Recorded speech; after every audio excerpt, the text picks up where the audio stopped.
हरप्रीत कौर ज्या आपल्या पतीला मदत व्हावी म्हणून एकेकाळी पेट्रोल पंपावर काम करायच्या, आता दोघांनी मिळून बायोमास युनिट चालवलाय, जो की यशस्वी पद्धतीने चालतोय.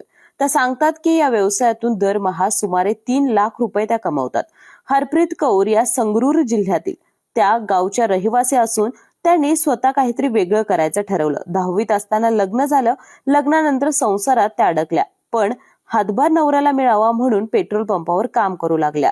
त्यांचा पती बायोमास कारखान्यात काम करत होता, पण त्यानंतर दोघांनीही ठरवलं की आपण एकत्र स्वतःचा कारखाना सुरू करूयात. 2022 पासून त्यांनी हा कारखाना सुरू केला. आता 8 लोकांना त्या रोजगार सुद्धा द्यायला लागल्या. यांच्या कारखान्यातील माल हा थर्मल प्लांट त्याचबरोबर वीट भट्टीपर्यंत जाऊन पोहोचलाय आणि म्हणूनच त्यांच्या भागात आणि इतर ठिकाणी सुद्धा त्यांचं प्रोडक्ट विकलं जातंय. शेतातील हिरवं गवत आणि इतर कचरा यांच्या माध्यमातून त्या हे युनिट चालवतात आणि यामधून त्यांना महिन्याला 3 लाख रुपये इतका निव्वळ नफा मिळतो. तुम्हाला हरप्रीत